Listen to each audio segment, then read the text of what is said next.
Morning, guys. Good to see everybody this morning. I'm going to talk about something that can be a real challenge for us as God's people.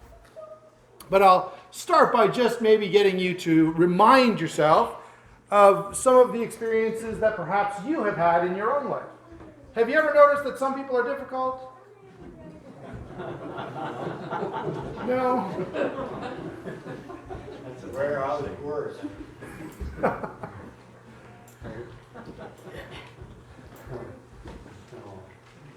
We all, from time to time, all right, no question, have dealt with people who can bring out the worst in us, people who do bad things to us, who are abrasive or abusive, who are manipulative, right? And that's like before we've left our home in the morning, right? And you know, we see all kinds of characteristics. We see greed and selfishness and people being hurtful and immoral. And, you know, the list could go on and on and on when we think about the kinds of characteristics that we can see demonstrated in mankind. And yet, I don't think anyone in here would debate that we have been told, in fact, commanded by God to love people. Right? Even those people who would be our enemies. Now, just to give you an idea, the way the Bible uses that term enemy, okay, it's anyone who actively wishes you harm. All right, so, you know, an enemy isn't maybe just someone you have a hard time getting along with or someone you're competing with for a promotion at work or something like that. It's someone who truly wants to see bad things happen to you.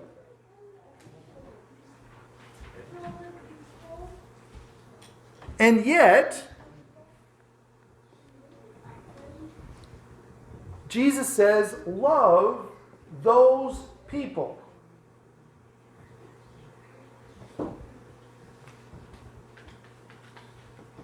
And when you give that just a little bit of thought, I think we can begin to appreciate that that is not easy. However, let me quickly add that I would also suggest that when it comes to thinking about, well, how do you do that? Right? How do you carry out what is granted a very difficult task? Well, I think we can also say that we have the very best example of how that is done that we could possibly think of. And of course, that as well is Jesus, the same person who gave us the command, did it himself and showed us how to do it. And I think there are some things that we can take from Jesus' life and from his teaching and from his example that can help us to understand how we can do a better job of loving people, even those who are really difficult to love. And so there are some clues that we have from the life of Christ. And the first one is that Jesus knew who he was dealing with. Okay, his expectations were properly informed.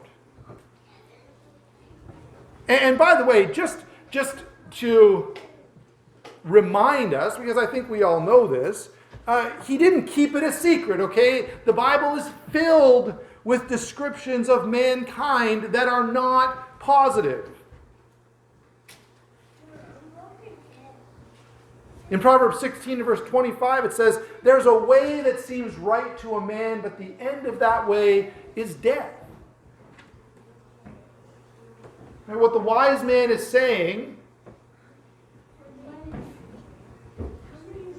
is that the very times that we think we've really got it all figured out, okay, we probably don't.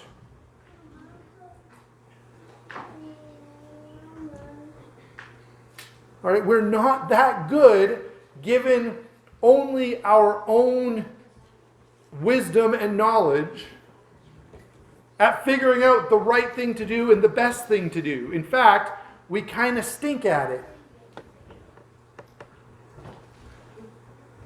Paul warns us in 1 Corinthians chapter 1, verses 18 through 25, that the word of the cross is foolishness to those who are perishing. But to us who are being saved, it's the power of God. It's written, he says, I will destroy the wisdom of the wise, and the discernment of the discerning I will thwart. Where is the one who's wise? Where is the scribe? Where is the debater of this age? Has not God made foolish the wisdom of the world? For since in the wisdom of God the world did not know God through wisdom, it pleased God through the folly of what we preach to save those who believe.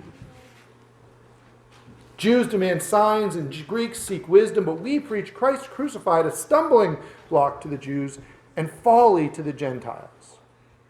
But to those who are called, both Jews and Greeks, Christ, the power of God and the wisdom of God. For the foolishness of God is wiser than men, and the weakness of God is stronger than men.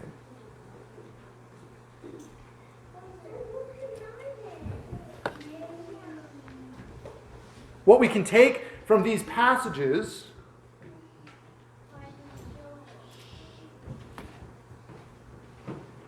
is that we're not quite as smart as we think.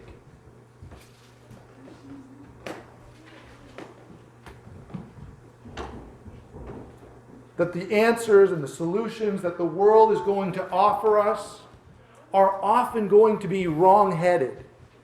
And not only not helpful, but harmful.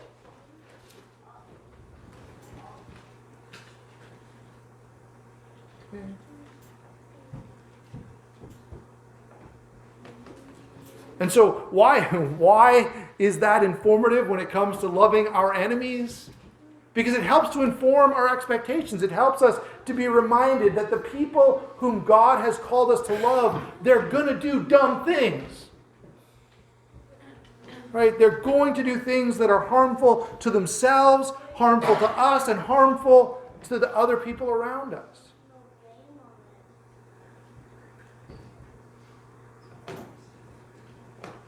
And so make sure our expectations are not too high. Recall that not everyone has the benefits that we who know the Lord have.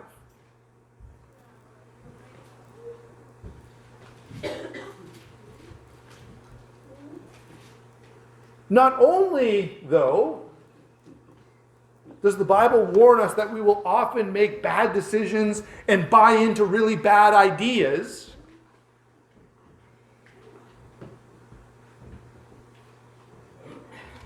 we'll go beyond that. We'll embrace harmful things. We'll behave immorally. We tend towards selfishness and sin.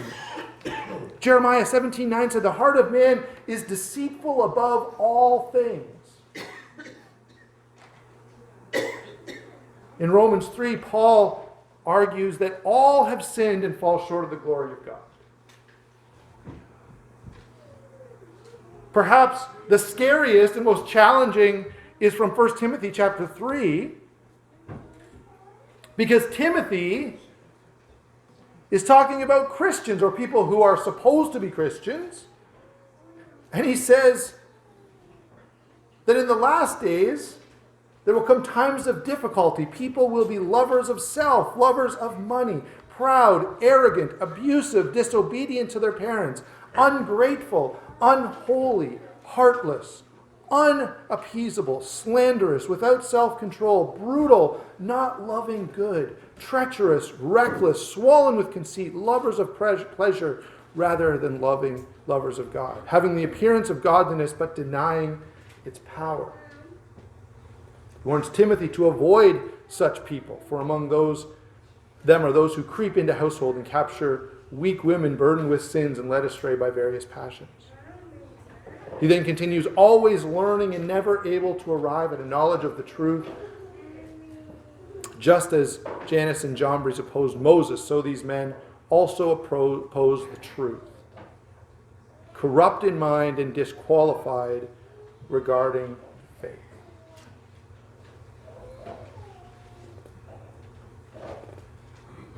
I don't know about you, but that sounds like a description of someone that I don't even want to have anything to do with, let alone show love to.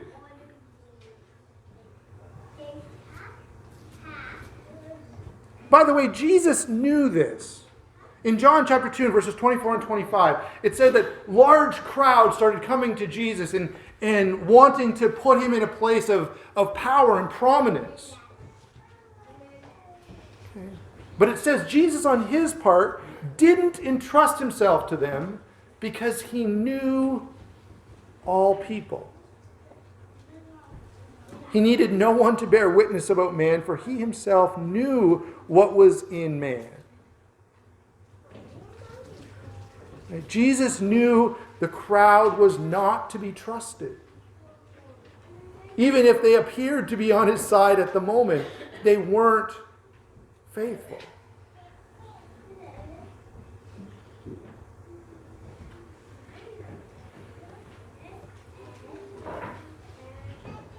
Now, I know that this sounds pretty pessimistic up to this point. This is a pretty bad description of humanity and of mankind.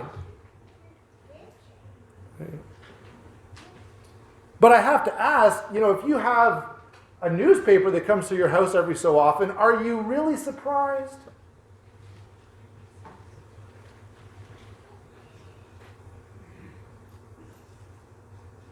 They had to issue public safety warnings to keep people from eating Tide Pods, for crying out loud.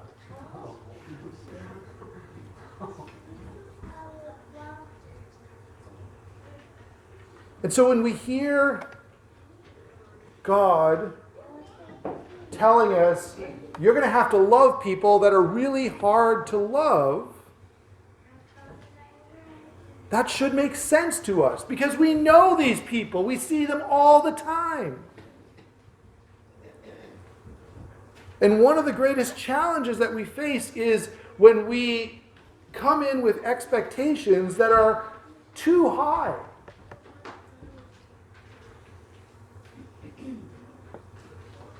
We need to understand, as God did, as Jesus did, that people are weak. That we're weak.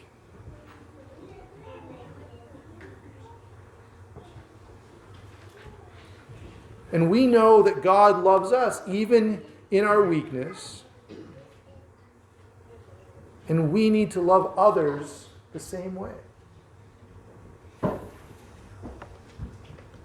So God understands something about mankind and about our nature and about the challenges that are going to be associated with dealing with people.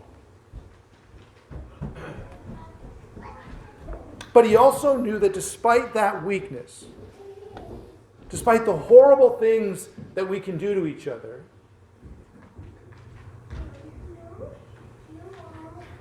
that there's a part of man which reflects the goodness and righteousness and justice of God.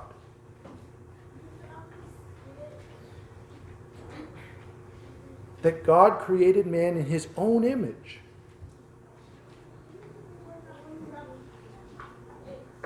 That he created us to have fellowship with him and live ultimately in eternity with him. And so despite all of the terrible things that we could talk about, and despite all of the weaknesses that we even see in our own character, God sees potential in us. And Jesus saw potential in people. He knew that within man, there was an inkling, there was a spark that drew them, that called them to be what they were created by God to be. To live and think and act as they did in the beginning when God declared his whole creation very good.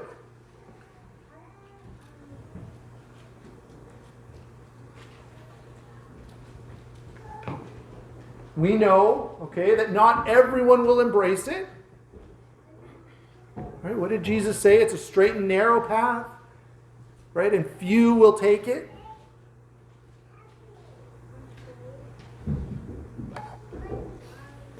But Jesus nonetheless knew that that potential existed. And that if we were going to realize it, we needed help. So Jesus became the way, the truth, and the life. So that these wicked, horrible people who didn't deserve God's love or God's grace could receive it. And through him be reconciled to the Creator that they had betrayed.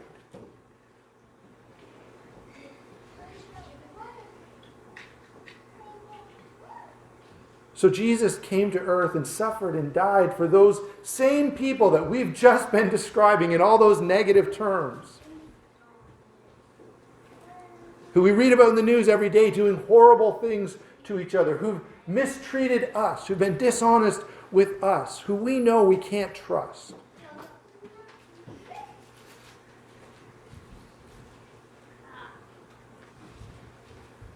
Those people in darkness, so desperately in need of direction and guidance, Jesus came for them. And each of us was once in the same boat.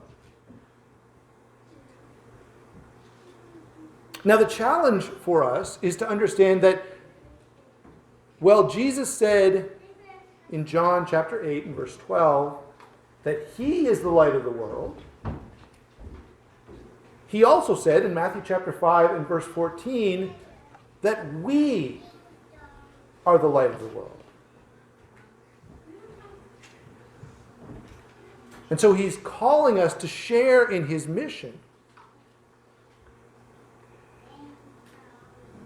To go into a dark world and offer some light, some hope, some direction. To remind people that things don't have to be as they are. Paul describes it in Philippians chapter 2 and verse 15. He says that you may be blameless and innocent, children of God without blemish, in the midst of a crooked and twisted generation, among whom you shine as lights in the world.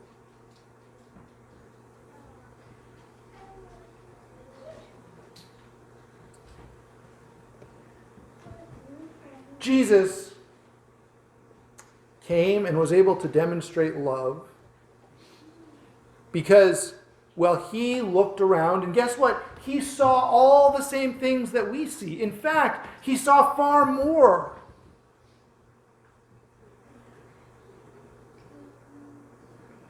Right? You think about the things that you may see or I may see and experience in our limited lifespan.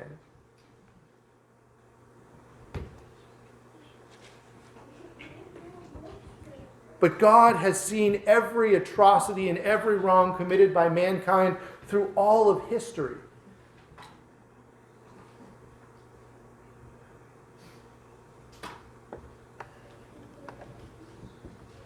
In Matthew 9 and verse 36, it says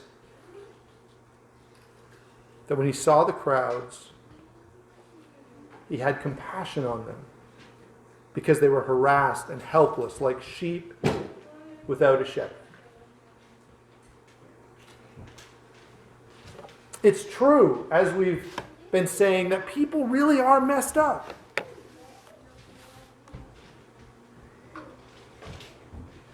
They are.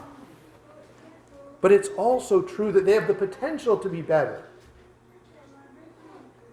Jesus knew that, and so he offered them light and truth so that they could live as God intended them to live. And his efforts have had a profound impact on the world. And guess what? The love of God can still draw people. It can still call them back to his truth and to his intentions for us from the beginning. Remind them of who they were meant to be by their Creator. And that's why at the worst of times, in response to the worst mistreatment and worst behaviors, that we need to love them the most. Because it's in darkness that light shines the brightest.